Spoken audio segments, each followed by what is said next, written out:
Hello friends, welcome to शिक्षक prep. तो friends, आज 14 नवंबर है और एमपी टेट वर्ग 3 का सेकंड शिफ्ट का आपका एग्ज़ाम कंप्लीट हो चुका है। तो चलिए देखते हैं आज की शिफ्ट में आपसे कैसे क्वेश्चन पूछे थे। ये क्वेश्चन आप लोगों के द्वारा ही हमें बताए गए थे। और फ्रेंड्स, अगर आपको अदर कोई क्वेश्चन याद आते हैं तो प्लीज़ कमेंट करके ज़रूर बताइएगा। तो सबसे पहला क्वेश्चन जो पूछा गया है, निम्नलिखित में से कौन सा कथन असत्य है। देखिए, असत्य कथन आपसे पूछा था, तो इसमें ए और बी दोनों आपके असत्य कथन हैं। पहला है, अक्षम व्यक्तियों के प्रति विपरीत विचार एवं भावना बच्चा बड़ों से सीखता है। और दूसरा है कि विशेष आवश्यकता वाले बच्चे दूसरे क्षेत्रों में कार्य करने में अक्षम होते हैं।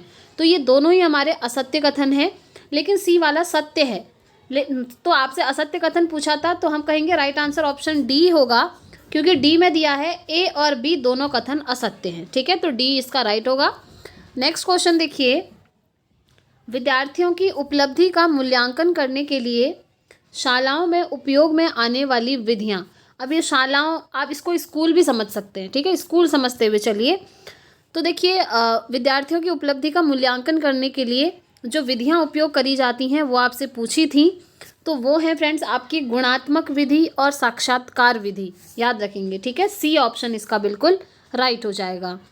चलिए आगे बढ़ते हैं। नेक्स्ट क्वेश्चन देखिए, आशा 14 वर्ष की आयु में वह सब कार्य करती है जो अधिकतर 6-7 वर्ष के बच्चे करते हैं। आशा की यह अवस्था का कारण, अब देखिए यहाँ पर क्या हो रहा है। आशा है 14 ईयर की, लेकिन वो कार्य कैसे कर रही है, 6 से 7 वर्ष के बच्चों के जैसे मैक्सिमम काम वो करती है। तो उसकी ये जो अवस्था है ना, ऐसा, इसका रीज़न क्या होगा। क्या वो मानसिक अक्षमता है, अपंगता है, आनुवंशिकता है या कुपोषण है। तो इसका राइट आंसर है फ्रेंड्स मानसिक अक्षमता। ठीक है, मेंटली वो डिस्टर्ब है, अक्षमता है, उस थोड़ा डिसेबल्ड है, आप ये कह सकते हैं। तो ए ऑप्शन इसका राइट हो जाएगा। नेक्स्ट क्वेश्चन, व्यक्तिगत निदान विधि का उपयोग है विशेषतः, बताइए व्यक्तिगत निदान विधि।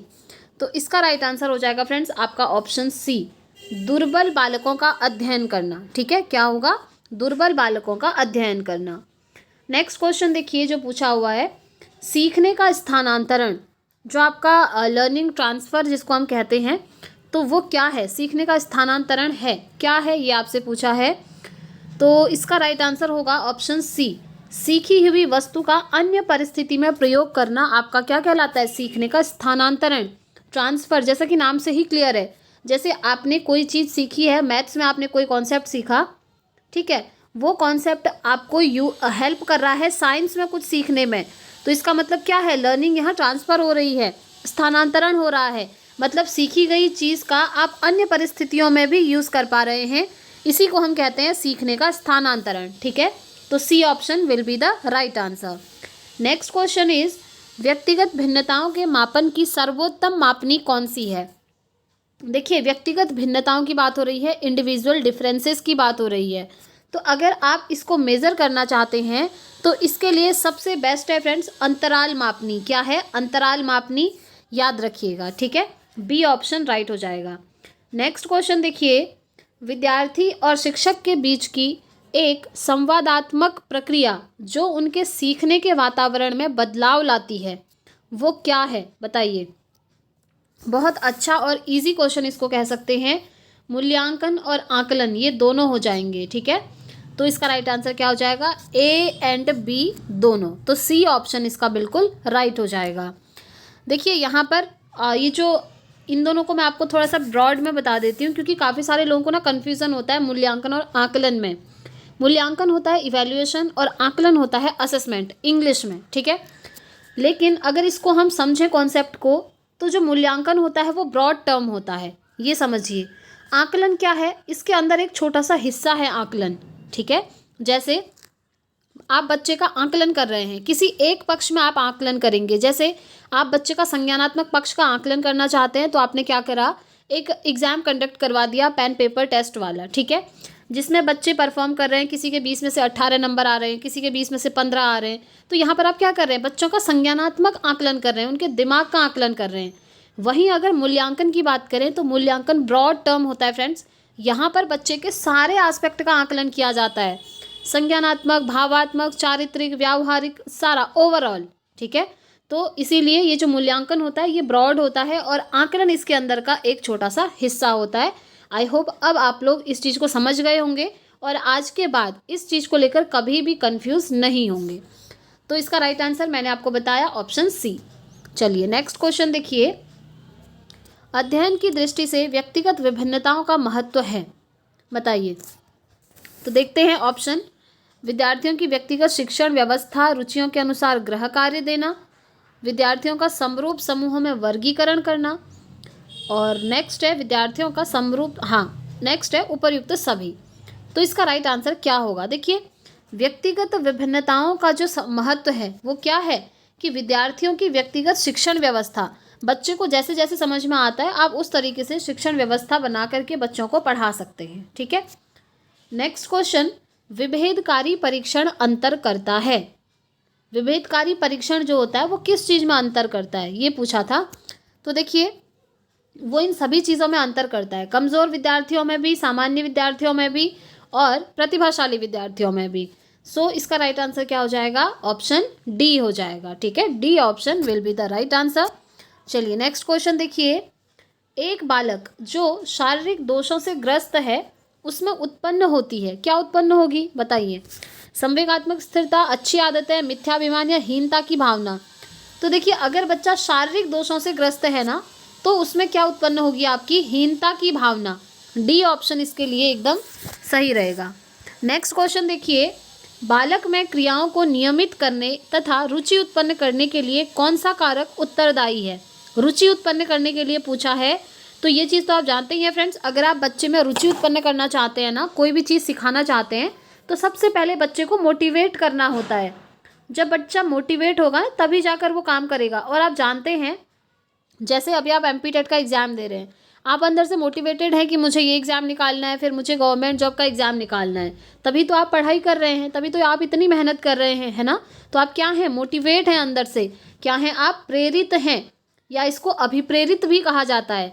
तो यही इसका राइट आंसर हो जाएगा, प्रेरणा। ठीक है, इसी को हम प्रेरणा, वही होता है अभिप्रेरणा, मोटिवेशन। तो मोटिवेशन सबसे ज़्यादा इंपॉर्टेंट होता है बच्चे को किसी भी काम को सिखाने में। तो ए ऑप्शन इसके लिए राइट हो जाएगा। नेक्स्ट क्वेश्चन देखिए। मूल्यांकन का उद्देश्य आपसे पूछा हुआ है। तो मूल्यांकन का उद्देश्य क्या होता है? बच्चे को उत्तीर्ण अनुत्तीर्ण घोषित करना, बच्चे ने क्या सीखा यह जानना, बच्चे के सीखने में आई कठिनाइयों को जानना। जी हाँ, मूल्यांकन जैसे कि मैंने अभी आपको बताया, ये ब्रॉड टर्म होता है, बड़ा क्षेत्र होता है, और इसका ये सभी इसके क्या होते हैं? उद्देश्य होते हैं। तो इसीलिए राइट आंसर हो जाएगा ऑप्शन डी, उपर्युक्त सभी। चलिए नेक्स्ट क्वेश्चन देखिए। अधिगम का शिक्षा में योगदान है। व्यवहार परिवर्तन में, नवीन अनुभव प्राप्त करने में, समायोजन में या उपर्युक्त सभी। तो सिंपल है, इसका राइट आंसर क्या हो जाएगा? उपर्युक्त सभी। क्योंकि जब हम बच्चों को शिक्षा देते हैं तो उसका सिर्फ एक उद्देश्य नहीं होता, अनेक उद्देश्य होते हैं। बच्चे का व्यवहार परिवर्तन भी करेंगे, नई नई चीज़ें भी बच्चों को सिखाएंगे, बच्चों को एडजस्ट करना सिखाएंगे, समायोजन करना सिखाएंगे, है ना? तो डी ऑप्शन इसका बिल्कुल राइट हो जाएगा। नेक्स्ट क्वेश्चन देखिए, जो हिंदी में आपसे पूछे हुए थे। हिंदी का कौन सा प्रेमाख्यान कवि एक आंख का काना था? तो इसका राइट आंसर है फ्रेंड्स जायसी। ठीक है, जायसी याद रखेंगे। नेक्स्ट क्वेश्चन, कवि शब्द में कौन सी संज्ञा है? बहुत अच्छा क्वेश्चन है ये, आप सभी लोग अच्छे से जानते होंगे। कवि शब्द में क्या है? आपकी द्रव्यवाचक संज्ञा है, सॉरी द्रव्य नहीं, जातिवाचक संज्ञा है। क्या है? जातिवाचक संज्ञा है। ठीक है, तो जातिवाचक इसका राइट आंसर होगा। नेक्स्ट क्वेश्चन देखिए। सस्वर वाचन का मुख्य उद्देश्य क्या होता है?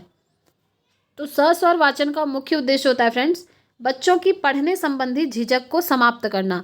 सस्वर वाचन मतलब ये होता है कि टीचर आगे से कुछ बोल रहे हैं, बच्चा उसको एज इट इज़ दोहरा रहा है, तो वो क्या है? सस्वर वाचन है। ठीक है, तो बी ऑप्शन इसका राइट हो जाएगा।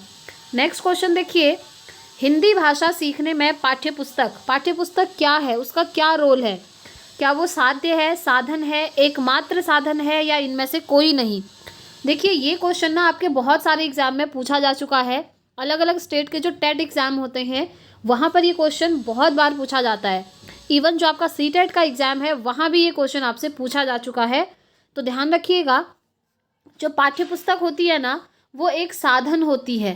क्या होती है? साधन होती है, रिसोर्स होती है। ठीक है, यानी कि पाठ्यपुस्तक आपको हेल्प करती है एजुकेशन को ग्रहण करने में। ठीक, तो ये क्या है, एक साधन है। अब आप में से काफ़ी सारे लोग कंफ्यूज होते हैं, काफ़ी सारे लोग क्या कहते हैं कि ये एकमात्र साधन है। तो देखिए ये एकमात्र साधन नहीं है, एकमात्र नहीं होता है, अनेक संसाधन होते हैं। आप जानते हैं किसी भी चीज़ को सीखने के, जिसमें से पाठ्यपुस्तक भी एक साधन है। ठीक है, तो बी ऑप्शन इसका क्या हो जाएगा, राइट हो जाएगा। चलिए नेक्स्ट क्वेश्चन देखिए, भाषा शिक्षण का आदर्श वातावरण है, तो इसका राइट आंसर हो जाएगा कि विद्यार्थियों को अभिव्यक्ति की पूरी आज़ादी। ये इसका क्या है, एक आदर्श वातावरण है। बच्चों को पूरी आज़ादी होती है, फ्रीडम होता है कि वो खुद को एक्सप्रेस कर सकें, और अगर उन्हें कोई चीज़ समझ में नहीं आ रही है तो वो टीचर से पूछ सकें।